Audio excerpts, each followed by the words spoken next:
তিনি ছিলেন স্বামীজির শিষ্য, একদম খুব প্রিয় শিষ্য, যাকে বাঙাল বলে ডাকতেন মজা করে, এবং অনেক মজার মজার কাহিনীও আছে ওনাকে নিয়ে। আজকে যেটা বলবো 1898 সালের ঘটনা। বিষয় হচ্ছে ভারতের উন্নতির উপায় কী, পরার্থে কর্মানুষ্ঠান বা কর্মযোগ। কর্মযোগ বলে স্বামীজির বিখ্যাত বই আছে, 4টি বই আছে কর্মযোগ কেন্দ্র, সেইখানে, এবং এগুলো কিন্তু স্বামীজির একদম নিজস্ব লেখা।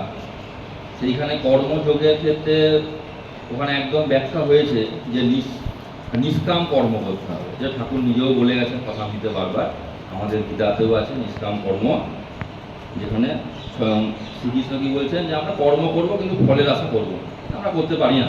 সবসময় আমাদের একটা কিন্তু কোথাও আশা থাকে। আজকে এখানে আমি বলছি, এটুকু আশা করছি সবাই একটু হাততালি দেবে, এটাও কিন্তু আশা আমার একটা। আমি এত কষ্ট করে এলাম, একটা সুব্রত বললো, এটা এই আনন্দ পেলাম, ওখানে কিন্তু আমার কিন্তু আশাটা কিন্তু থেকে যাচ্ছে। কিছু করলাম, দৈহিকভাবে কিছু না করেও অন্তত থ্যাঙ্কস বলবে, এটুকু আমরা আশা করি। যদি আমরা এইগুলোকে অগ্রাহ্য করতে পারি তবে কিন্তু আমরা কর্মযোগ করছি। আমরা ভাবছি পুজোর সময় দারুণ বস্ত্র বিতরণ করলাম, কর্মযোগ, তা কিন্তু হয় না। কিন্তু ওটার পেছনেও আমাদের কোথাও একটা কিন্তু স্বার্থ জড়িত থাকে। সেইটাই কি বলছে এখানে দেখা যাক। শিষ্য বলছেন, স্বামীজি আপনি এদেশে বক্তৃতা দেন না কেন? স্বামীজি কিন্তু সত্যি এদেশে বিশাল কিছু বক্তৃতা কিন্তু দেন না। আমেরিকায় যেখানে তোলপাড় করে দিয়েছেন, সেখানে এদেশে এসে যা দেশে ব্যাক করছেন, কলম্বো টু আলমোড়া যেটুকু লেকচার, যেটা বাংলায় আমাদের আছে ভারতে বিবেকানন্দ, ওইটুকু কিন্তু লেকচার পাওয়া যায়। 1901 সালে মনে হয় বাংলাদেশ শিলংয়ে লাস্ট বক্তৃতা দিয়েছেন, তারও কোনো রেকর্ড নেই। বেলুর মঠে যে কয়েকদিন ছিলেন, খুব যে বিভিন্ন স্কুল কলেজ যাচ্ছেন, লেকচার দিচ্ছেন, তাও নয়। আসলে আমরাই ওনাকে ডাকি না, যে এই যে ডেকে ডেকে একটু বক্তৃতা হোক, বেদান্তে আলোচনা হোক, জীবন কীভাবে উন্নতি হবে। স্বামীজিও যেন নিজেকে অনেকটা গুটিয়ে নিয়েছিলেন। লাস্টের দিকে ওনার একজন খুব প্রিয় বন্ধু ব্রহ্মবান্ধব উপাধ্যায়ের সঙ্গে একবার দেখা হেদর ধারে, তা ওনাকে বলছে, ভাই একবার কলকাতাতে আয়, একবার বেদান্তের রোল তোলা যাক, একটা আলোচনা হোক। স্বামীজি খুব দুঃখ করে বলেছিলেন যে, বন্ধু আমি আর বেশি দিন বাঁচব না, তা আমার একটা বড় কাজ আছে, মঠ প্রতিষ্ঠা, ওইটা হয়ে গেলে আমার জীবন উদ্ধার হবে। তা কিছুদিন পরেই মারা যাচ্ছে, এতটাই দূরদৃষ্টি। বক্তৃতার প্রভাবে ইউরোপ আমেরিকা মাতাইয়া আসিলেন, কিন্তু ভারতে ফিরিয়া আপনার ওই বিষয়ে উদ্যম ও অনুরাগ যে কেন কমিয়া গিয়াছে তাহার কারণ বুঝিতে পারি না। পাশ্চাত্য দেশ সকলের অপেক্ষা এখানেই আমাদিগের বিবেচনায় ঐরূপ উদ্যমের অধিক প্রয়োজন। আমেরিকা বা ইউরোপের লোকরা উদ্যমে একদম ভরপুর, যে ওদেরকে আরও মানে তেলা মাথায় তেল দিয়ে কি লাভ, আমরা তো অনেকটা ঝিমিয়ে গেছি, দাসত্ব স্বীকার করে নিয়েছি ইংরেজদের। কিছু লোক শিক্ষিত হয়ে আছে, বেশিরভাগটা অশিক্ষিত, অর্ধনগ্ন, খেতে পায় না। তাহলে আমাদের ক্ষেত্রে উদ্যমটা দরকার, তাহলে আপনি কেন এখানে এসে এত বক্তৃতা করছেন না? সুন্দর উত্তর স্বামী। এদেশে আগে গ্রাউন্ড তৈরি করতে হবে, তবে বীজ ফেললে গাছ হবে। পাশ্চাত্যের মাটি এখন বীজ ফেলবার উপযুক্ত, খুব উর্বরা। দেশের লোকেরা এখন ভোগের শেষ সীমায় উঠেছে, ভোগে তৃপ্ত হয়ে এখন তাদের মন তাতে আর শান্তি পাচ্ছে না, একটা দারুণ অভাব বোধ করছে। তোদের দেশে না আছে ভোগ, না আছে যোগ। ভোগের ইচ্ছা কতকটা তৃপ্ত হলে তবে লোকে যোগের কথা শোনে ও বোঝে। অন্যভাবে ক্ষীণ দেহ, ক্ষীণ মন, রোগ শোক পরিতাপের জন্মভূমি ভারতে লেকচার টেকচার দিয়ে কি হবে? আমি সেই জমিতে বীজ ফেলবো যে জমিটা অলরেডি তৈরি হয়ে আছে। আমেরিকা, ইউরোপ, এই সমস্ত পাশ্চাত্য দেশে স্বামীজি গিয়ে কি বুঝেছিলেন যে এদের কিন্তু ঐহিক সুখ ভোগের কোনো অভাব নেই, একদম ভোগের চূড়ান্ত সীমায় কিন্তু এরা আছে। এদের এখন দরকার যেটা হচ্ছে আধ্যাত্মিক চেতনা, এবং বিদেশ কিন্তু ওই জন্যই নিচ্ছে। আজকে আমেরিকা সহ ইউরোপের বিভিন্ন কান্ট্রিতে বেদান্ত সোসাইটি স্থাপন হয়, যেটা আমাদের এখানে রামকৃষ্ণ মিশন আমরা বলি, ওখানে বলে বেদান্ত সোসাইটি। একইভাবে কিন্তু ভারতের বেদান্তের আলোকে এসে ওনারা কিন্তু সমৃদ্ধ হচ্ছে এবং জীবন পাল্টাচ্ছে। আমরা কিন্তু এখনো অবধি যাচ্ছি না, এখনো আমরা পিছিয়ে। আমরা যে এইরকম একটা গ্রামে বসে এই ইয়ং ছেলেমেয়েরা আলোচনা করছি, এটা কিন্তু আমাদের খুব সৌভাগ্য মনে। অনেক জায়গাতে কিন্তু এটা হচ্ছে না, স্বামীজি কি বলছে, যে সময় ঘটনাটা বলছে সে সময়তে ভারত একদম পিছিয়ে পড়া, গরিব দেশ, দাসত্ব। বলছে এখন যদি আমি লেকচার করতে যাই তাহলে কেউ শুনবে না। বিদেশ থেকে এসে উনি কি বলছেন, যখন এদেশে বেদান্তর কথা বলতে গেলাম কেউ শুনল না, স্বাধীন দেশে গিয়ে ওই জন্য প্রচার করলাম। ওই জন্য উনি প্রথম থেকে চাইতেন যে ভারত স্বাধীনতা আগে লাভ করুক, একটু নিজের পায়ে দাঁড়াক, একটু ভোগগুলো একটু উপভোগ করুক, তারপরে আমার বেদান্তের কথা কিন্তু শুনবে। আজকে ভারতবর্ষ কিন্তু আমরা সেই জায়গাতে পৌঁছে গেছি। পকেটে পয়সা থাকলে কিন্তু ভোগের কোনো কিছু আমাদের বাকি নেই, তাই না? এবং প্রত্যেকটা জিনিস আমাদের একটা স্ট্যাটাস সিম্বল হয়ে যাচ্ছে, পকেটের ফোন থেকে, জামার কোম্পানি থেকে, পেনের কোম্পানি, প্রত্যেকটা জিনিস ব্র্যান্ডেড না হলে কিন্তু আমরা যাতে উঠছি। এবং যখনই আমাদের এই পয়সা চলে এসছে এবং উদারীকরণের ফলে বিদেশের জিনিস কিন্তু যখনই ভারতবর্ষে ঢুকতে লেগেছে, ভোগ বিলাসের ক্ষেত্রে আমরা কিন্তু একদম আকণ্ঠ ডুবে গেছি। এখনই স্বামীজির মতে এই টাইমটাই হচ্ছে আমাদের কিন্তু স্বামীজিকে নেওয়ার আদর্শ টাইম। এই জন্যই কিন্তু অনেক ক্ষেত্রে যুব সমাজরা এগিয়ে আসছে। খুবই আনন্দের বিষয়, আগের বছর যে কলকাতা বইমেলা হয়েছে, সেখানে উদ্বোধন এবং অন্যান্য যে বেদান্তের বই, প্রায় 50 লক্ষ টাকার বই বিক্রি হয়েছে। এটা কিন্তু খুব আশ্চর্যের বিষয়। এখনকার ছেলেমেয়েরা কিন্তু পড়ছে, এবং উদ্বোধনের 50 লক্ষ টাকার বই মানে বিশাল। সেখানে 5 টাকা 10 টাকারও বই আছে, তাই না? সেখানে 50 লক্ষ টাকার বই কিন্তু মানুষ কিনছে একটা বই মেলা থেকে। এরকম তো প্রচুর স্টল থেকে প্রচুর বই কিনছে, তাহলে লোকে কিন্তু নিচ্ছে। শিষ্য কেন? আপনি তো কখনো কখনো বলিয়াছেন এদেশ ধর্মভূমি। এদেশে লোকে যেমন ধর্ম কথা বুঝে ও কার্যত ধর্মানুষ্ঠান করে, অন্য দেশে সেরূপ নহে। তবে আপনার জ্বলন্ত বাগ্মিতায় দেশ কেন মাতিয়া না উঠিবে, কেন ফল না হইবে? আমি যে মজার উত্তর বলছে, ওরে ধর্মকর্ম করতে গেলে আগে কুর্মাবতারের পুজো চায়, পেট হচ্ছেন সেই কুর্মা। ঠাকুর আগেই বলে গেছেন যে খালি পেটে ধর্ম হয় না। সে একই কিন্তু ধারাবাহিকতায় পৌঁছায়। আমার পেটে যদি খিদে থাকে, আমার কিন্তু মাথায় ধর্মকর্ম ঢুকবে না।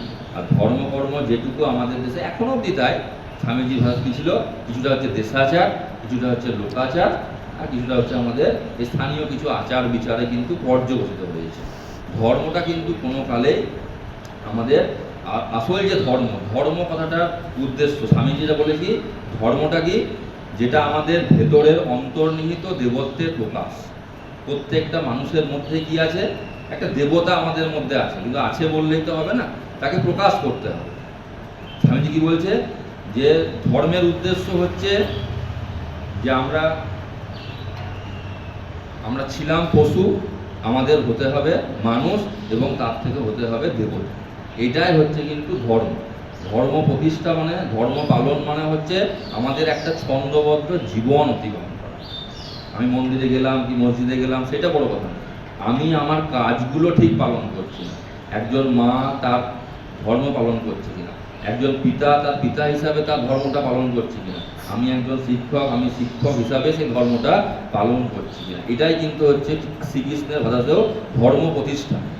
ধর্ম প্রতিষ্ঠা মানে কোনো বিশেষ ধর্ম প্রতিষ্ঠা, আমি আমার নীতি মেনে চলছি কিনা, এই ছন্দবদ্ধ তালে চলছি কিনা। একটা সুন্দর গল্প আজকে শুনছিলাম জ্ঞানলোকানন্দজির, যে ওই তাল কাটা নিয়ে।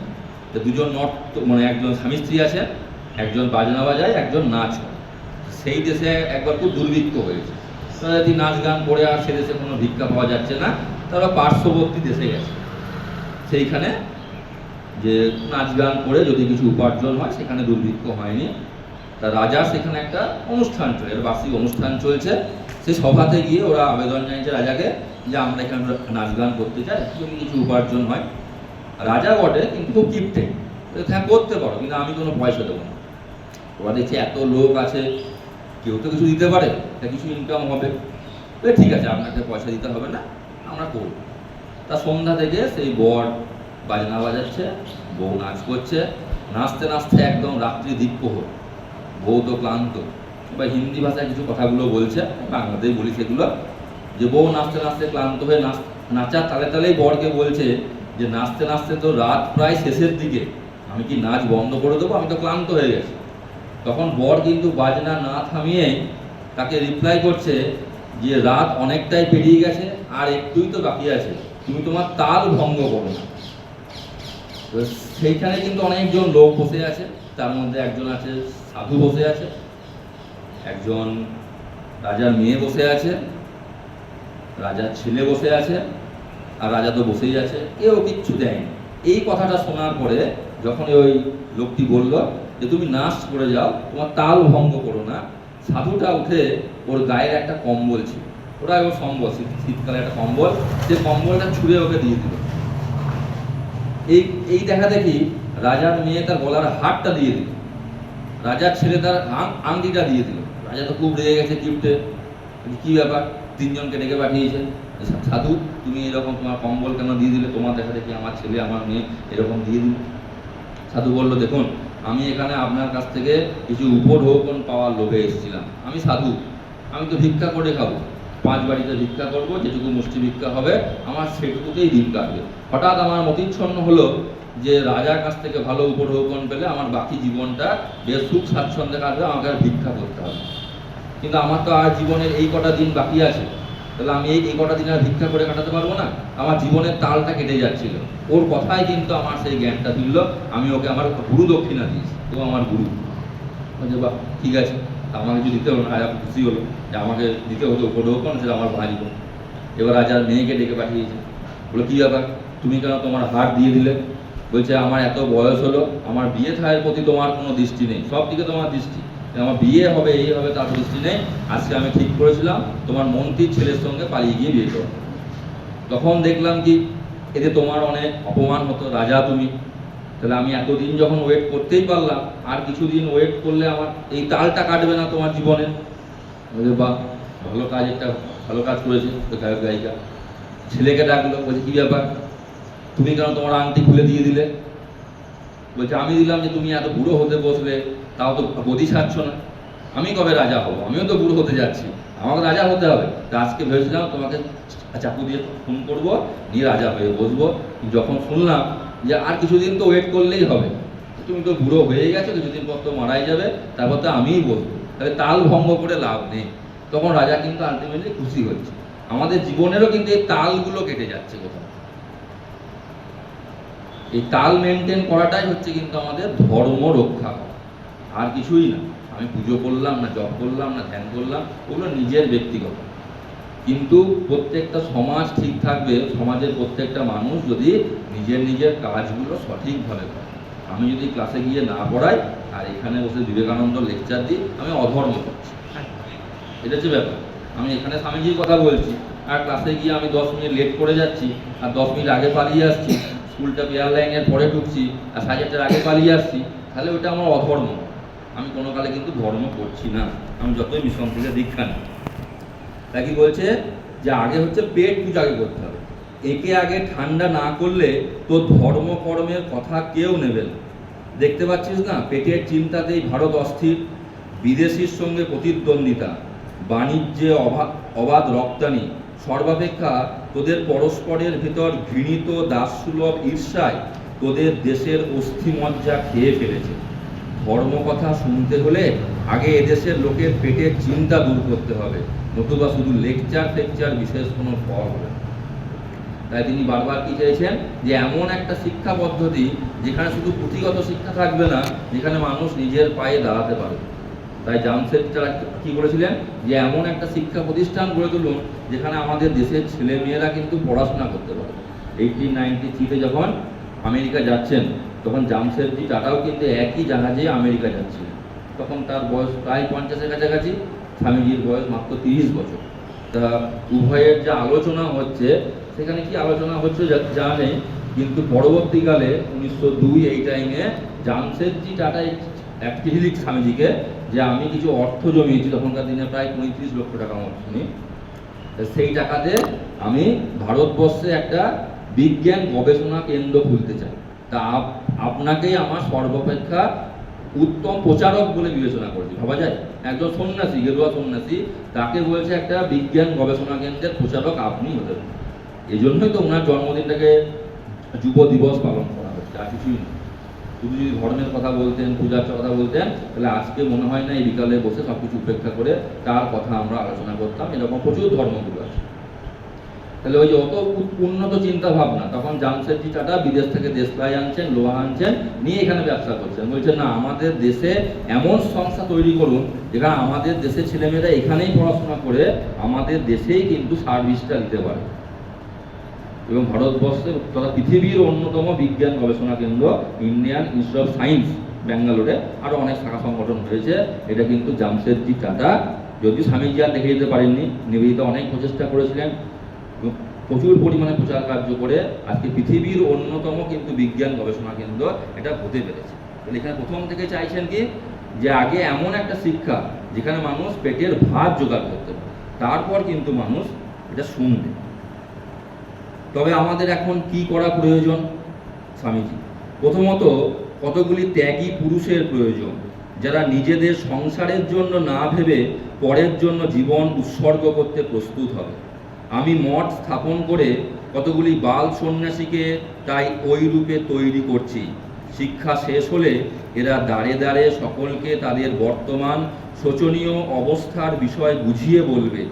ওই অবস্থার উন্নতি কী রূপে হতে পারে সে বিষয়ে উপদেশ দেবে, আর সঙ্গে সঙ্গে ধর্মের মহান সত্যগুলি সোজা কথায় জলের মতো পরিষ্কার করে বুঝিয়ে দেবে। আমি কি বলছে, যে আমাদের শাস্ত্রে মহাসাম্য, কিন্তু কার্যক্ষেত্রে মহাভেদ বুদ্ধি, তাই না? আমাদের এত সুন্দর বৈদিক মন্ত্রগুলো বললাম, সহনা ভবতু সহনা ভুনতু, যে আমরা সবাই একসঙ্গে চলবো, সংগচ্ছদম সম্বোধন, এত উন্নত উন্নত কথা আছে, সব কিন্তু শাস্ত্রের মধ্যে আটকে গেছিল। স্বামীজি কি চেয়েছেন, যে শাস্ত্রের এই কথাগুলো খুব সহজ ভাষায় যাতে আমাদের সমাজের মধ্যে জঙ্গলের বেদান্তকে যাতে ওই চাষার ঘরের কুটির ঘরের মধ্যে আমরা ঢোকাতে পারি, এইটাই ছিল স্বামীজির আদর্শ কর্মযোগ। কর্মযোগে এক জায়গায় কি বলছেন, যে মুচি 1 ঘন্টাতে মনোসংযোগের মাধ্যমে একটা সুন্দর জুতো সেলাই করতে পারে, সে হচ্ছে আসল কর্মযোগী। আর একজন প্রফেসর উচ্চশিক্ষিত যে নিজের সঠিক ক্লাসটা করছে না, সে কিন্তু কর্মযোগী নয়, যতই উচ্চশিক্ষিত হোক। শিক্ষার সঙ্গে কর্মের কোনো লিঙ্ক নেই। তোদের দেশে মাস অফ পিপুল, জনসাধারণ যেন একটা স্লিপিং লেভিয়াথান, লেভিয়াথান হচ্ছে একটা কাল্পনিক তিমিঙ্গিল বলে জন্তু একটা, মানে আমাদের দেশের জনগণ কি বলছে, এটা ঘুমন্ত তিমিঙ্গিল হয়ে গেছে। আমাদের মুখে অনেক বড় বড় কথা, শাস্ত্রে অনেক বড় বড় কথা, কিন্তু কার্যক্ষেত্রে কিন্তু আমাদের কোনো ভূমিকা নেই। এদেশের এই যে বিশ্ববিদ্যালয়ের শিক্ষা, এতে শতকরা বড় জোর 1জন কি 2জন দেশের লোক শিক্ষা পাচ্ছে। যারা পাচ্ছে তারাও দেশের হিতের জন্য কিছু করে উঠতে পারছে না। কি করেই বা বেচারিরা করবে? কলেজ থেকে বেরিয়েই দেখে সে 7 বাপের ছেলে, তখন যা তা করে একটা কেরানিগিরি, বড় জোর একটা ডেপুটিগিরি জুটিয়ে নেয়। এই হলো শিক্ষার পরিণাম। তারপর সংসারের ভারে উচ্চ কর্ম উচ্চ চিন্তা করবার তাদের আর সময় কোথায়? তার নিজের স্বার্থই সিদ্ধ হয় না, পড়ার্থে সে আবার কী করবে? আগের তাই হতো যে স্কুল কলেজ পড়া ছেলেদেরও বিয়ে হয়ে যেত, কারণ যেটা মেয়েদের হয় তাই কিন্তু ছেলেদেরও কিন্তু খুব কম বয়সে বিয়ে হচ্ছে। এর ফলে সে পেটের চিন্তাতে সে কিন্তু উচ্চ শিক্ষিত হচ্ছে, কিন্তু সেই শিক্ষাটাকে কিন্তু আর কিছু এগোতে পারছে না। শিষ্য, তবে কি আমাদের উপায় নাই? স্বামীজি, অবশ্য আছে। এ সনাতন ধর্মের দেশ, এ দেশ পড়ে গেছে বটে, কিন্তু নিশ্চয় আবার উঠবে। এমন উঠবে যে জগৎ দেখে অবাক হয়ে যাবে। এই চন্দ্রযান 3 যখন ল্যান্ড করেছিল, আমার এই লাইনটা খুব মনে পড়ে স্বামীজির লেখাটা, যে ভারত আবার উঠবে এবং গোটা বিশ্ব তাকে দেখবে। আজকে ইসরোর টেকনোলজি রাশিয়া কিনছে, এটাই তো আমাদের বড়। স্বামীজি এক জায়গাতে বলছেন যে আগামী 500 বছরের ভারতের ইতিহাস আমার চোখের সামনে খুলে গেল। হয়তো এগুলোই তিনি দেখেছিলেন, হয়তো থাকলে এগুলো দেখে আনন্দ পেতেন, খারাপগুলো তো খারাপ অবশ্যই দেখতে পেতেন, কিন্তু এগুলো কিন্তু আমাদের গর্বের বিষয়। এমন উঠবে যে জগৎ দেখে অবাক হয়ে যাবে। দেখিসনি, নদী বা সমুদ্রের তরঙ্গ যত নামে, ঢেউটা তারপর তত জোরে ওঠে। এখানেও সেইরূপ হবে। দেখছিস নি, পূর্বাকাশে অরুণোদয় হয়েছে, সূর্য ওঠবার আর বিলম্ব নেই। তোরা এই সময়ে কোমর বেঁধে লেগে যা। সংসার করে কি হবে? তোদের এখন কাজ হচ্ছে দেশে দেশে গায়ে গায়ে গিয়ে দেশের লোকেদের বুঝিয়ে দেওয়া যে আর আলিস্যি করে বসে থাকলে চলছে না।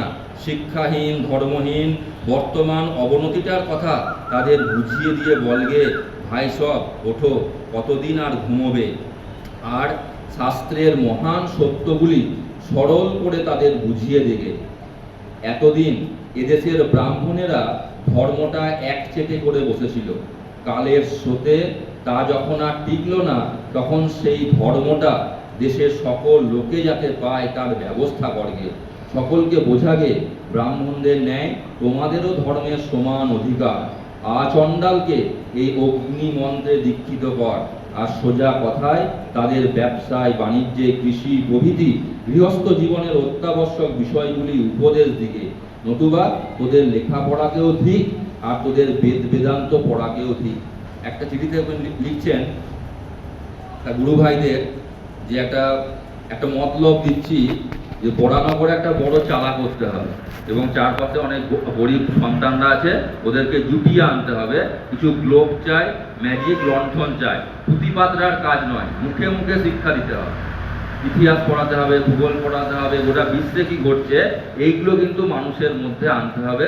আর সঙ্গে সঙ্গে কি বলছে, ধর্ম শিক্ষাটাও দিতে হবে। যখন নিবেদিতা স্কুল স্থাপন হলো তখন নিবেদিতা কি বলছে যে তুমি ইতিহাস পড়াও, ভূগোল পড়াও, সঙ্গে সঙ্গে রামকৃষ্ণও পড়াও। এইটাই আমাদের হচ্ছে না, সব কিছু আমরা শিখছি কিন্তু আধ্যাত্মিক উন্নতি যেটা আমাদের নিজস্ব ভেতরটাকে জাগ্রত করবে সেই কাজ কিন্তু আমরা করছি না। ঐহিক সুখভোগের একদম ঊর্ধ্ব সীমায় আমরা পৌঁছে গেছি। কিন্তু স্বামীজি আবার একটা কি বলেছে, তোমার ওই ঝাঁট দেওয়া, প্লেগ নিবারণ, ভারতবর্ষে যা হয়েছে তাই হবে, যে ধর্মপথে হয়তো হবে, নতুবা ঘোরার দিন। যে আমরা যা করছি প্রত্যেকটা কাজ যদি আমরা ধর্মপথে না করতে পারি তাহলে কিন্তু হবে না। বারবার এক কথাই বলছেন শিষ্য মহাশয়, আমাদের সে শক্তি কোথায়? এটা আমাদের খুব একটা কমন ডায়লগ। কেউ কিছু বললে এইটুকু লেখার মধ্যে স্বামীজির দুটো দিক আমরা পেলাম। এক হচ্ছে ভারতের প্রবলেমগুলো কিন্তু বলছে, তার সঙ্গে কিন্তু উপায়গুলো বলছে। এই জন্য হয়তো রবীন্দ্রনাথ বলেছিলেন যে স্বামীজির মধ্যে সবটাই হচ্ছে ইতিবাচক, নেতিবাচক কিছু নয়। আমাদের আলোচনা কি হয়, এই খারাপ ওই খারাপ, তাহলে ভালোটা কি আমি করলাম, আমার কিছু কন্ট্রিবিউশন নেই, আমি কিছু করতে পারতাম না। আমাদের স্কুলগুলোকে নিয়ে অনেকে বলে যেগুলো সরকারি স্কুল, সরকারি স্কুলগুলো গোল্লায় গেছে, এই গেছে, কিন্তু অ্যাজ এ টিচার বা অ্যাজ এ গার্জিয়ান সরকারি স্কুলটার উন্নতিতে আমি কি করলাম? হয়তো অনেক অসুবিধা আছে, সিস্টেমের একটা প্রবলেম আছে, আমরা একটা সিস্টেমের অংশ, কিন্তু আমি ওই সিস্টেমের অংশ হিসাবে আমি কি করলাম, আমার কন্ট্রিবিউশনটা কি, এটা কিন্তু ইতিবাচক মনোভাবটা রাখতে হবে। রবীন্দ্রনাথ ঠাকুর নিজে দেখেই গেছেন যে ক্লাস চালাতে গেলে কিন্তু ফাঁকা মাঠেও ক্লাস করা যায়। বিশ্বভারতীতে এখন ফাঁকা মাঠেই ক্লাস হচ্ছে, যে বিশাল স্মার্ট রুম দরকার, বিশাল এসি ঘর দরকার, সবই দরকার, যুগের সঙ্গে সঙ্গে ওগুলো দরকার।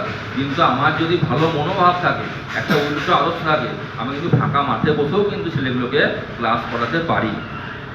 শিষ্য মহাশয়, আমাদের সে শক্তি কোথায়? আপনার শতাংশের একাংশ শক্তি থাকিলে নিজেও ধন্য হইতাম, অপরকেও ধন্য করিতে পারিতাম।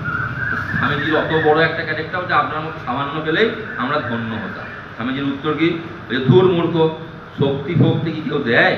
ও তোর ভেতরেই রয়েছে, সময় হলে আপনা আপনি বেরিয়ে পড়বে। তুই কাজে লেগে জানা, দেখবি এত শক্তি আসবে যে সামলাতে পারবি না। পরার্থে এতটুকু কাজ করলে ভেতরের শক্তি জেগে ওঠে, পরের জন্য এতটুকু ভাবলে কমে হৃদয়ে সিংহ বলে সঞ্চার হয়। তোদের এত ভালোবাসি, কিন্তু ইচ্ছা হয় তোরা পরের জন্য খেটে খেটে মরে যা, আমি দেখে খুশি হই। এমন গুরু হবে? শিষ্যের মৃত্যু কামনা করছে যে পরের জন্য খেটে খেটে মরে যা, পরার্থে একটা জীবন দিয়ে যা, যে জীবন একটা পেয়েছিস, যাক না একটা জীবন এক্সপেরিমেন্ট করে। যে পরার্থে কিন্তু আমাদের এটা দিতে হবে, না হলে কি হবে, আমরা একটা হিংসুটে দৈত্যে পরিণত হব, অপরের ভালো দেখতে পারবো না। কিন্তু মহাশয়, যাহারা আমার উপর নির্ভর করিতেছে তাহাদের কি হবে? সংসারের কথা বলতে চাইছে স্বামীজি। তুই যদি পরের জন্য প্রাণ দিতে প্রস্তুত হোস, তো ভগবান তাদের একটা উপায় করবেনই করবেন। এটা স্বামীজির জীবনেই আমরা দেখেছি। স্বামীজিও দ্বিধাগ্রস্ত, বাবা মারা গেছে, অন্নের অভাব, বস্ত্রের অভাব, ভুবনেশ্বরী দেবীর একটা পড়ার মতো ভালো কাপড়ও নেই। সেখানে ঠাকুরকে এসে বলছে যে আমার ভাত কাপড়ের ব্যবস্থা করে দেন, আমাদের অভাব না থাকে। ঠাকুর তো বলতে পারবে না, স্বামীজিকেই পাঠিয়েছে, 3 বার বলেও আসতে পারেনি। লাস্টে কিন্তু ঠাকুরই বলেছে কি, যাদের মোটা ভাত কাপড়ের অভাব হয়। তাহলে আমরা যদি ভালো পথে থাকি, সৎ পথে থাকলে কিন্তু দুঃখ কষ্ট হবে। আর এই কথামৃতে আছে আমাদের ধর্মপথে থাকতে গেলে যে সংসার ছেড়ে চলে আসবো তা নয়। এক সময় দক্ষিণেশ্বরে একটি ভক্ত ওই সংসার ছেড়ে চলে এসেছিল। ঠাকুর কদিন আছে, বেশ কদিন, 7 দিন 10 দিন আছে। তারপর যখন খোঁজ খবর নিয়েছে, দেখছে ওর ছেলে আছে, কুলে আছে, বউ আছে। কোথায় আছে? বাপের ঘরে আছে। তখন ওকে কিন্তু কাঁচা গাল দিয়েছে। ঠাকুরের গাল মানে মারাত্মক গাল ছিল, আর বলছি না গালটা কি দিয়েছে। গাল দিয়ে বলছে তোর ওখানে মাক ছেলে আছে আর তুই এখানে ধর্ম করছিস, তুই ওদের গিয়ে আগে ব্যবস্থা করে আয়। সংসারী ধর্ম কিন্তু সংসার করাটাই কিন্তু ধর্ম। সংসার ছেড়ে পালিয়ে এসে সংসার করলাম। বিজ্ঞান মহারাজ ছিলেন স্বামী বিজ্ঞানানন্দ। স্বামীজি ওকে দীর্ঘদিন সন্ন্যাস দিতে দেয়নি, মেকানিক্যাল ইঞ্জিনিয়ার ছিলেন, এবং সেখানে ওনার ভাই ছিল, মা ছিল, ওদের ছেড়ে কিন্তু, এবং চাকরি করতেন ভালো, ওসব ছেড়ে বারবার বলছে আমি সন্ন্যাস নেবো, সন্ন্যাস নেবো। স্বামীজি বলেছেন না, মা এবং ভাইদের ব্যবস্থা করে তারপর, এবং একটা বিপুল পরিমাণ অর্থ চাকরি করে মা এবং ভাইয়ের নামে রেখে দিয়ে তারপর কিন্তু উনি সন্ন্যাস নিয়েছেন।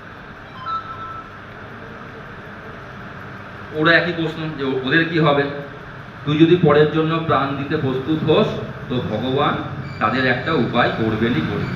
শিষ্য: আজ্ঞে হ্যাঁ স্বামীজি, ত্যাগই হচ্ছে আসল কথা। ত্যাগী না হলে কেউ পরের জন্য 16 আনা প্রাণ দিয়ে কাজ করতে পারে না। ত্যাগী সকলকে সমভাবে দেখে, সকলের সেবায় নিযুক্ত হয়। বেদান্তেও পড়েছিস, সকলকে সমানভাবে দেখতে হবে। তবে একটি স্ত্রী ও কয়েকটি ছেলেকে বেশি আপনার বলে ভাববি কেন? তোর দোরে স্বয়ং নারায়ণ কাঙাল বেশে এসে অনাহারে মৃতপ্রায় হয়ে পড়ে রয়েছেন। তাকে কিছু না দিয়ে খালি নিজের ও নিজের স্ত্রী পুত্রদেরই উদর নানা প্রকারের চর্বচুষ্য দিয়ে পূর্তি করা, সে তো পশুর কাজ। সংসার পালন করব, নিজের স্ত্রী পুত্রের জন্য অবশ্যই করব, কিন্তু আমার পাশের বাড়িটা যদি খাবার না পায় তাকেও দেখতে হবে। আমার আত্মীয় যদি খাবার জোগাড় করতে না পারে, বিপদে পড়ে, তাকেও দেখতে হবে। এইটাই হচ্ছে সংসারিক ধর্ম। শিষ্য: মহাশয়, পরার্থে কাজ করিতে সময়ে সময়ে বহু অর্থের প্রয়োজন হয়। এটা আমার স্বাভাবিক প্রশ্ন, খুব ইচ্ছা হয় একটু সেবা করার, কিন্তু পয়সা কোথায়? এটা আমাদের প্রশ্ন। তাহা কোথায় পাইব? স্বামীজি: বলি যতটুকু ক্ষমতা আছে ততটুকুই আগে কর না। পয়সার অভাবে যদি কিছু নাই দিতে পারিস, একটা মিষ্টি কথা বা দুটো সৎ উপদেশ তাদের শোনাতে পারিস না, তাও তোর টাকার দরকার, তাই না? আমার পাশের জন মন খারাপ করে বসে আছে, দুটো ভালো কথা, হাসির কথা বলে তার যদি মনটা আমি ভরাতে পারি, মনটা একটু ঘোরাতে পারি, সেটাও তো একটা উপকার। প্রথম দিনে বলছিলাম যে তুমি কোনো মানুষের সেবা করছো, এটা আমাদের আগের বছরে আঁকার থিম ছিল যুব সম্মেলনে। তা একটা ছেলে ক্লাস 8-এ পড়ে, সে ছবিটা এঁকেছে মা বাসন মাজছে আর সে পেছনে ছোট্ট একটা টুলের ওপর দাঁড়িয়ে ছাতা ধরে আছে। এটাও কিন্তু সেবা। এর জন্য কিন্তু পয়সা লাগলো না। আমি পরীক্ষা হলে আমার একটা পেন বা পেন্সিল লাগবে, বক্সে আরেকটা পেন এক্সট্রা নিয়ে যায়, যদি বন্ধুর কালি শেষ হয়ে যায় তাহলে বন্ধুকে দেবো নাকি, এটাও কিন্তু সেবা। এর জন্য কিন্তু আমার কোনো এক্সট্রা পয়সা লাগে, দরকার কি আমার মনটা, আর কিছু। এটাই বলছে। শিষ্য: আজ্ঞে হ্যাঁ, তা পারি। স্বামীজি: হ্যাঁ পারি, কেবল মুখে বললে হচ্ছে না। কি পারিস তা কাজে আমায় দেখা, তবে তো জানবো আমার কাছে আসা সার্থক। যে আমার কাছে আসা সার্থক, ঠাকুরও বারবার বলতে কথাটা। আমার কাছে বলতে আমরা যে ভাব আন্দোলনে যুক্ত হয়েছি, স্বামীজির কাছে মানে মিন্স ঠাকুরমা স্বামীজির আদর্শের কাছাকাছি।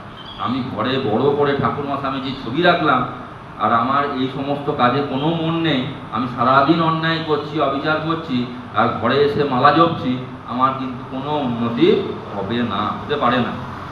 লেগে যা, কদিনের জন্য জীবন, জগতে যখন এসেছিস তখন একটা দাগ রেখে যা। দাগটা কিন্তু ভালো দাগ নাকি, ওই ঘুরতে গিয়ে আমরা মন্দিরের গায়ে এই প্লাস ওই দাগ রেখে দিয়ে আসি, ওই রকম দাগ। দাগ বলতে কি, যেটা আমি চলে গেলে, মানুষ তো মরে গেলে সবাই ভালো হয়ে যায়। যে লোকটা মদ খেত ভালো ছিল, একটু হাত টান ছিল কিন্তু ভালো ছিল, সবাই তো ভালো ছিল, কিন্তু ওই রকম ভালো বলছি যে না, আমি মরে গেলে আমার জন্মদিনে কেউ না আসুক, আমার মৃত্যু দিনটাতে আমি মরে গেলে যেন 5টা লোক দেখতে আসে, তবে জানবো যে একটা কিছু দাগ রাখতে পেরেছি। যে একবার দেখে আসি অন্ত চোখের দেখা, যে আর তো দেখতে পাবো না, তবে জানা যাবে যে সেই লোকটা কিছু করেছিল। নতুবা গাছ পাথরও তো হচ্ছে, মরছে, ওইরূপ জন্মাতে মরতে মানুষের কখনো ইচ্ছা হয় কি? আমায় কাজে দেখা, যে তোর বেদান্ত পড়া সার্থক হয়েছে। সকলকে এই কথা শোনাগে, তোমাদের ভেতর অনন্ত শক্তি রয়েছে, সে শক্তিকে জাগিয়ে তোলো। নিজের মুক্তি নিয়ে কি হবে? মুক্তি কামনাও তো মহা স্বার্থপরতা, যে আমি যদি মুক্তি চাই, আত্মনমুক্তার্থম জগৎ হৃদয়, নিজের মুক্তি এবং অপরের কল্যাণ, এটাই রামকৃষ্ণ মিশনের লোগোতেই লেখা আছে। আমি মুক্তি চাই, কিন্তু জগতের কল্যাণটাও যেন হয়। স্বামীজি কি বলছে?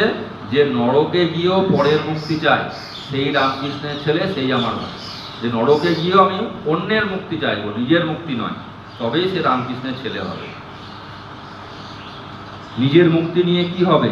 মুক্তি কামনাও তো মহা স্বার্থপরতা। ফেলে দে ধ্যান, ফেলে দে মুক্তি ভুক্তি, আমি যে কাজে লেগেছি সেই কাজে লেগে যা।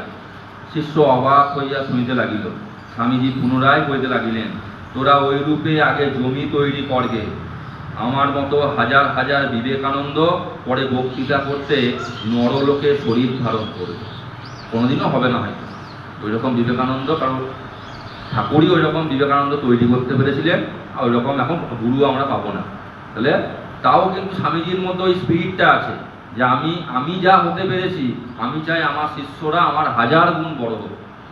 এক জায়গাতে বলছেন যে আমি যেটুকু হতে পেরেছি, আমি চাই আমার শিষ্যরা থেকে হাজার গুণ বড় হোক। আমার মতো হাজার হাজার বিবেকানন্দ পরে বক্তৃতা করতে নরলোকে শরীর ধারণ করবে, তার জন্য ভাবনা নেই। এই দেখ না, আমাদের অর্থাৎ শ্রীরামকৃষ্ণ শিষ্যদের ভেতরে যারা আগে ভাবতো তাদের কোনো শক্তি নেই, তারাই এখন অনাথ আশ্রম, দুর্ভিক্ষ, ফান্ড কত কি খুলছে। দেখছিস না, নিবেদিতা ইংরেজের মেয়ে হয়েও তাদের সেবা করতে শিখেছে, আর তোরা তোদের নিজের দেশের লোকের জন্য তা করতে পারবি নি? যেখানে মহামারী হয়েছে, যেখানে জীবের দুঃখ হয়েছে, যেখানে দুর্ভিক্ষ হয়েছে, চলে যা দেখি, নয় মরেই যাবি। তোর আমার মতো কীট হচ্ছে, মরছে, তাতে জগতের কি আসছে যাচ্ছে, একটা মহান উদ্দেশ্য নিয়ে মরে যা। মরে তো যাবি, তা ভালো উদ্দেশ্য নিয়েই মরা ভালো। এই ভাব ঘরে ঘরে প্রচার কর, নিজের ও দেশের মঙ্গল হবে। তোরাই দেশের আশা ভরসা। তোদের কর্মহীন দেখলে আমার বড় কষ্ট হয়। লেগে যা, লেগে যা, দেরি করিসনি। মৃত্যু তো দিন দিন নিকটে আসছে, পরে করবি বলে আর বসে থাকিসনি, তাহলে কিছুই হবে। সারগাছিতে স্বামী অখণ্ডানন্দ 1897 পয়লা মে রামকৃষ্ণ মিশন প্রতিষ্ঠা হচ্ছে বড়রাম বসুর বাড়িতে। ঠিক তার 15 দিন পরে 15ই মে সারগাছি রামকৃষ্ণ আশ্রম মুর্শিদাবাদে প্রথম। এটা কিন্তু রামকৃষ্ণ মিশনের প্রথম আশ্রম এবং সেবা প্রতিষ্ঠান, স্বামী অখণ্ডানন্দ। এবং যে কিন্তু বেশিরভাগটাই কিন্তু হিমালয় ঘুরে বেড়াতো, তাকে সেই হিমালয় থেকে টেনে নিয়ে এসে একদম নরনারায়ণের সেবার জন্য পাঠিয়ে দিলেন। এক জায়গাতে বলছে যে মুর্শিদাবাদ ভালোবাসা দিয়ে কেনা হলো, একদম কিছু নেই, সহায় সম্বল। এখনকার রামকৃষ্ণ মিশন হলে তো হবে না, তখন সহায় সম্বল ভিখারি লোক, তারা কিন্তু ওখানে গিয়ে সেবাশ্রম করছে। এবং রামকৃষ্ণ মিশনের প্রথম সেবাশ্রম কিন্তু মুর্শিদাবাদের সারগাছি রামকৃষ্ণ আশ্রম। তাহলে উপায় যদি সৎ হয়, মনের ইচ্ছা যদি সৎ হয়, তাহলে টাকার অভাব হয় না। অনেক স্বামীজি এক জায়গাতে বলছে যে যদি চাস তো টাকা ভূতের বাপ জোগাবে, জোগায় অনেক ক্ষেত্রে। আমরা দেখি তোমরা অনেক কাজ করছো, দেখতে পাচ্ছ, জোগাড় হবে। কোথা থেকে লোক এসে কোথা থেকে উপায় করে দেবে, উপায়টা আমাদের উদ্দেশ্যটা যদি সৎ থাকে তাহলে কিন্তু হবে, আজ না হলেও কাল।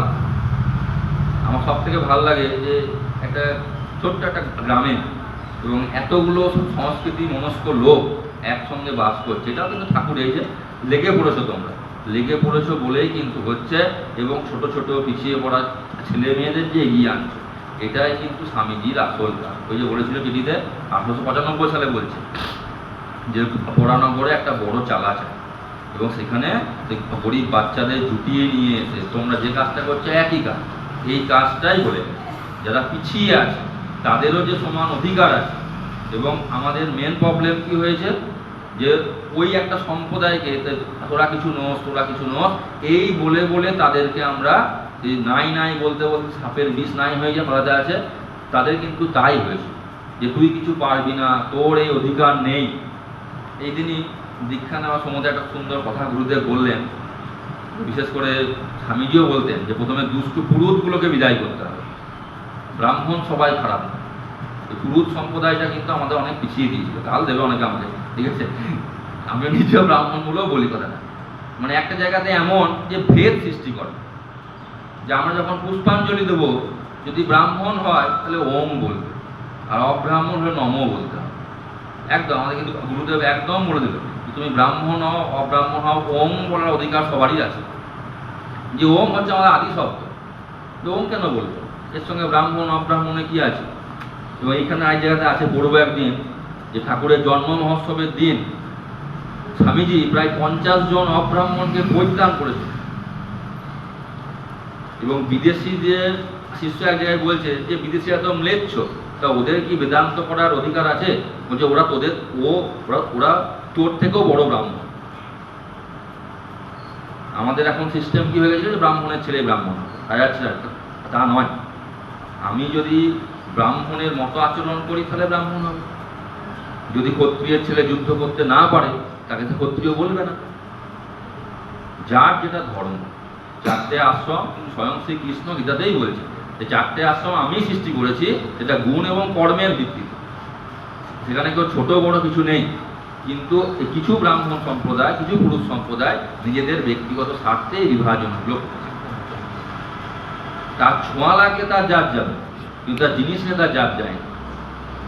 চিঠিতে আছে এক জায়গাতে যে যে সম্প্রদায়টা আজকে 2000 বছর ধরে ডান হাতে খাবো না বাঁ হাতে খাবো, যে এই নিয়ে চিন্তা করে, যে ঠাকুরের মাথা কত দায় মুকুট পড়বে এই নিয়ে চিন্তা করে, যে ওটাকে আমি বলি বেল পাকানো, বেল পাক লাগানো। ওই মন্দির না হলে পাক লাগানো, এই মন্দিরের দরজা খুলছে আর পড়ছে, ঠাকুর ভোগ খাচ্ছে আর এই ঘুমোচ্ছে, 8-20 বেটা গোষ্ঠীর পিন্ডি করছে।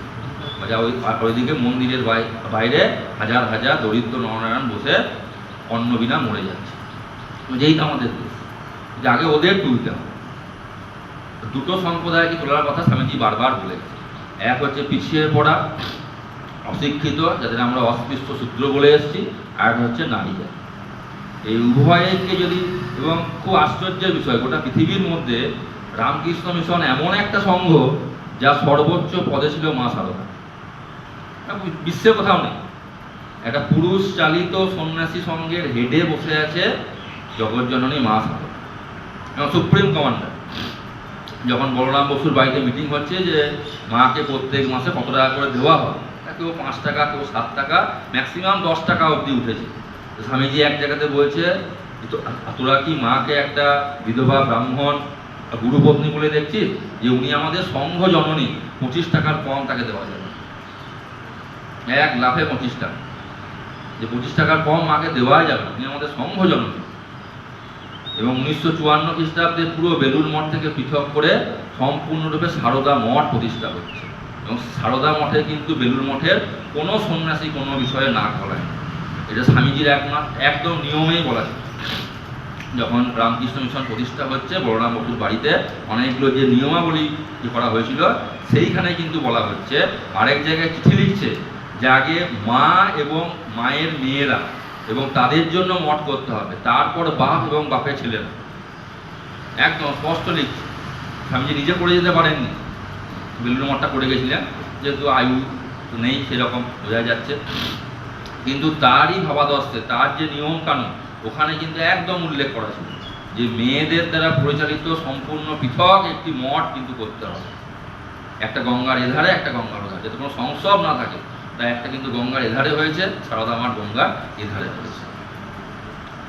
এবং বেলুড়ের সন্ন্যাসীরা কিন্তু বিনা নিমন্ত্রণে সারদা মঠে যেতেও পারে, যাদের আন্ডারে আমরা এই যুব সমাজ এখন চলে, স্বামী ইষ্টপ্রদানন্দ সেদিনই বলছে যে আমি এখনো অব্দি নিমন্ত্রণ পাইনি বলে মনে সারদা মঠ যেতে পারি, আমরা যেতে পারছি, কিন্তু সন্ন্যাসীরা বিনা নিমন্ত্রণে মহিলা পরিচালিত কোনো আশ্রমে যেতে পারে না। এটা কিন্তু আমাদের খুব গর্বের বিষয় যে মহিলা পরিচালিত সংঘ একমাত্র কিন্তু এই ভারতবর্ষেই কিন্তু আছে। এই জন্য মিশন কিন্তু অন্যান্য থেকে অনেক আলাদা। স্বামীজি বারবার বলছে যে পাখি কখনো একটা ডানাতে উঠতে পারে না, একটা ডানা হচ্ছে পুরুষ, একটা হচ্ছে স্ত্রী। যেরকম সমাজকে যদি উন্নত করতে হয় তো দুজনকেই কিন্তু উন্নত করতে হবে, মেয়েদের পিছিয়ে রেখে কখনোই কিন্তু সমাজ উন্নত হবে। আজকের নতুন ভারত আমরা দেখতে পাচ্ছি, যুদ্ধের ব্রিফিং করছে 2 জন মহিলা উইং কমান্ডার, এটাই নতুন ভারতবর্ষ, এটাই স্বামীজি দেখিতে চেয়েছিলেন, তাই না? যে দুজন মহিলা আমাদেরকে ব্রিফ করছে, গোটা পৃথিবী দেখছে ভারতবর্ষে দুজন মহিলা, এবং খুব সুন্দর বিষয়, একজন মুসলিম সম্প্রদায়ের, একজন শিখ সম্প্রদায়ের। আমি যদি এটাই চেয়েছিলাম বারবার, এই জন্য মিশনের কাজে অনেকে নিন্দাও করে, তো সর্বধর্ম সমন্বয় হ্যান ত্যান, বলছে হবে না। আমি যে বারবার কি বলছি যে ইসলামী দেহ এবং বৈদান্তিক মস্তিষ্ক। ইসলামী দেহ বলতে কি, দেহটা এখানে একতার বিষয়। মসজিদে গেলে একটা জিনিস এখন দেখা যায়, উচ্চ পদস্থ কেউ এলে সে কিন্তু পেছনেই থাকে। আমাদের মধ্যে এটা এখনো আছে যে উচ্চ পদস্থ কেউ এলে সবাইকে সরিয়ে মন্দিরে আগে হবে বসাবো, এটা কিন্তু আমাদের মধ্যে এখনো আছে। যে ক্লাবে একটু বেশি টাকা দেবে, যতই সে মাতাল হোক, 2 নম্বরই পয়সা হোক, তাকে আমরা একটু গণ্যমান্য করি। কিন্তু মসজিদে এই কালচারটা কিন্তু আছে, যে আমি যদি লেটে এসছি, আমি যত বড় রাজাই হোক, আমার এটা যে ইসলামী দেহ, দেহ মিন্স হচ্ছে এখানে একতাটাকে বোঝাচ্ছে। আর বৈদান্তিক মস্তিষ্ক, আমাদের হিন্দুদের মতো ব্রেন এটা পৃথিবীতে বিরল, এবং তার মধ্যে কিন্তু স্বামীজি খুব প্রশংসা করতো বাঙালিদের ব্রেন, যে এত উন্নত ব্রেন গোটা পৃথিবীতে কিন্তু নেই, সত্যিই নেই। এবং এখনো কিন্তু ভারতবর্ষের উচ্চ উচ্চ পর্যায়ে কিন্তু দেখবে কোথাও কিন্তু বাঙালিগুলোই বসে আছে, এবং ইংরেজরাও খুব ভয় করত, এই জন্য বাংলাদেশে কিন্তু রাজদেশ পাতে বাধ্য হয়েছিল। এবং যতগুলো আন্দামানে কিন্তু বন্দী ছিলেন বিপ্লবী, তার মানে 95% বাঙালি অতিষ্ঠ করেছিল। কেউ শারীরিকভাবে, কেউ বক্তৃতা দিয়ে, কেউ লেখনীতে, সবাই কিন্তু। এবং এই আগুনটা ধরিয়েছিলেন কিন্তু বিবেকানন্দ। আমাদের ইতিহাসগুলো একটু এড়িয়ে এড়িয়ে যায়, কিন্তু এই ইতিহাসগুলো পড়লে, যত এই বিপ্লবীদের গল্প, আজকে যুব দিবস হচ্ছে, অনেক নেতা মন্ত্রীর কথা উঠেছিল, সবাইকে কাটিয়ে কিন্তু স্বামীজির কথা এসেছিল একই কারণে। যাদের যাদের নাম উঠে এসেছিল প্রত্যেককে অনুপ্রাণিত করেছে কিন্তু স্বামীজি। একদম নবজাগরণ, ভারতের যে নবজাগরণ বলা হয় এবং জাতীয় জাগরণ বলা হয় কংগ্রেসের আগেও। কংগ্রেস যখন হচ্ছে 1885-তে, তখন কিন্তু কংগ্রেসের ধ্যান ধারণাগুলো উল্টো। এবং যখন লন্ডনে আছে, লন্ডনে বিবেকানন্দের একটা বই আছে, ওনারই ভাইয়ের লেখা, মহেন্দ্রনাথ দত্তের, তো ওখানে এক জায়গাতে কিন্তু কংগ্রেসের কার্যাবলী সম্বন্ধে একদম বিশদগার, যে কংগ্রেস কি হাউডের মতো চেঁচাচ্ছে, তো শুধু আলোচনা করে কিছুই হবে না, ওই যে বেপরোয়া কাজ করতে হবে, এবং এমন আন্দোলন করতে হবে যে গুলি চালাক ব্রিটিশ সরকার, এবং প্রথম গুলিটা আমার বুকে পড়ুক। আমি বারবার বলছি, প্রথম গুলিটা আমার বুকে পড়ুক, তারপর আমেরিকায় কি হুলুস্থুল হয় দেখে নেবে। আমেরিকায় যেখানেই ও দাঁড়াতেন, সেখানে 20-25 হাজার লোক জড়ো করার ব্যাপার ছিল। এবং আমেরিকা যদি তখন ভেবে যায়, তখন কিন্তু ইংল্যান্ডও কিন্তু মাথা চাড়া দিতে পারত না। এই কারণে যখন স্বদেশী আন্দোলন চলছে, সেই সময়তে কিন্তু বেলুর মঠের প্রতি ব্রিটিশদের একদম নজর ছিল। শঙ্করী প্রসাদ বসুর একটা বই করছিলাম, রামকৃষ্ণ মিশনের রীতি এবং নীতি, সেখানে ব্রিটিশ সরকার মানে প্রচুর বিপ্লবী কিন্তু এখানে সন্ন্যাসী হয়েছিলেন, প্রচুর প্রচুর, এবং একদম মায়ের ডাইরেক্ট মন্ত্র শিষ্য ছিল এরকম অনেক প্রচুর বিপ্লব। এবং শঙ্করী প্রসাদ বসু নিজেও দেখা করেছেন। রমেশচন্দ্র মজুমদার বিখ্যাত ঐতিহাসিক, তার অনেক লেখা আছে, যেখানে লেখাগুলো পাওয়া যায় যে উনি যখন ইতিহাস লিখছেন, উনি তখন চেয়েছিলেন যে সরকারের কাছে যে ব্রিটিশ আমলের ফাইলগুলো আমাকে দিতে হবে, এবং প্রচুর কিন্তু কংগ্রেসি নেতারা কিন্তু নিজের নামে ফাইলগুলো পুড়িয়ে দিয়েছে। এবং সেখানে একটা ফাইল ছিল বেলুর, ব্রিটিশ সরকারের ফাইল, এবং সেইখানে অনেক সন্ন্যাসী যারা কিন্তু এককালে ওরকম বিপ্লবী ছিল, তাদের সঙ্গে গিয়েও কিন্তু দেখা করছে। এবং যখন কথাবার্তা বলছেন, ওনারা বিশেষ কিছু বলেননি, কিন্তু প্রত্যেকে ওখানে কিন্তু বিপ্লবী ছিলেন। এই আগুনটা কিন্তু উনি ধরিয়ে দিয়েছেন। যখন সিডেশন কমিটি হচ্ছে, রাওলাট কমিশন হচ্ছে, সেইখানে কিন্তু ওই 2জন ব্যক্তির নাম উঠে আসছে, যে এত স্বদেশী কেন হচ্ছে। 1905, 1908 এই টাইমটাতে স্বদেশী আন্দোলন একদম মাথা চাড়া দিয়ে উঠেছে। যদি একটু বিচ্ছিন্ন ছিল বলে সংগঠিত হতে পারেনি, ভেঙে গেল আন্দোলনটা, কিন্তু এত স্বদেশী বেপরোয়া হয়ে গেছে, মহিলা পুরুষ প্রত্যেকে। তা 2জন রাওলাট কমিশনে 2জনের নাম আসছে। প্রথম হচ্ছে গদাধর চট্টোপাধ্যায় ওরফে রামকৃষ্ণ, যে 1886-তে মরে গেছে, আর 2 নাম্বার হচ্ছে নরেন্দ্রনাথ দত্ত, স্বামী বিবেকানন্দ। এবং এটাও বলছে যে মৃত্যুর পরে স্বামী বিবেকানন্দ বিকেম মোর ডেঞ্জারাস, যে মরে যাওয়ার পর লোকটা আরো ডেঞ্জার হয়ে যায়। রামকৃষ্ণ কি করলো, যে প্রত্যেকটা মানুষ যে আমরা এক, এই একটা কিন্তু উনি করে দিলেন, যেটা আমাদের মধ্যে বিভেদ ছিল, ও উঁচু ও নিচ, এই জাগরণটা তো আমাদের মধ্যে ছিল না।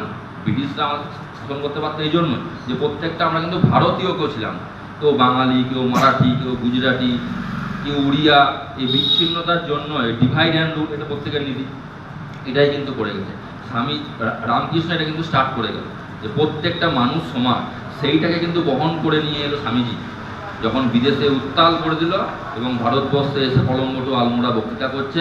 সব জায়গাতে প্রচুর লোক, সে ভাবা যায় না, এক একটা বক্তৃতাতে 10,000 20,000 করে লোক। মাদ্রাজে এমনও হয়েছে এত লোক হয়েছে তো বক্তৃতা ক্যান্সেল করতে হয়েছে, তখন তো এত মাইকের এত সভা করে হচ্ছে না। আর তারপর দিন আবার বড় সেমিনার রুম ভাড়া করে সেইখানে বক্তৃতা করতে হচ্ছে। এখনকার দিনের যুগ নয় যে ফেসবুক হোয়াটসঅ্যাপ নয়, রিল হবে এই হবে, কিন্তু লোক আসছে তখন যে নবজাগরণ, যে আমরাও আমাদের মধ্যেও কিছু গুণ আছে যেটা ব্রিটিশরা এবং অন্যান্য অপরাপর যে বাইরের যে সম্প্রদায়গুলো আমাদেরকে হীন বুঝিয়েছে, যে আমরা হীন, যে আমরা অর্ধনগ্ন সাপ নিয়ে খেলি, সন্ন্যাসী সাধুর দেশ আমাদের। আমাদের সংস্কৃতি, আমাদের বিজ্ঞান, আমাদের কালচার যে এতটা উন্নত, এটা কিন্তু স্বামী বিদেশে গিয়ে আমাদের প্রতিষ্ঠা করে। এবং তখন কিন্তু বিদেশি মিশনারিরা এটাই বলেছিল যে ওদের দেশে মিশনারি পাঠানোটা আমাদের বোকাম হচ্ছে, তো ওরা এখানে পাঠা, তাই কিন্তু এখন পাঠাচ্ছে। এত বেদান্ত সোসাইটি, এত সন্ন্যাসীরা ওইখানে গিয়ে সর্বপ্রিয়ানন্দ যখন মাঠে হাঁটে তার কথা বলার জন্য আগে থেকে রেজিস্ট্রেশন করতে হবে। বেদান্ত শুনছে আমেরিকার ছেলে মেয়েরা, আর আমরা আমাদের দেশের জিনিসগুলোকে নিচ্ছি, ওরা কিন্তু নিচ্ছে ওদের মতো করে নিচ্ছে। যোগা, তাই না?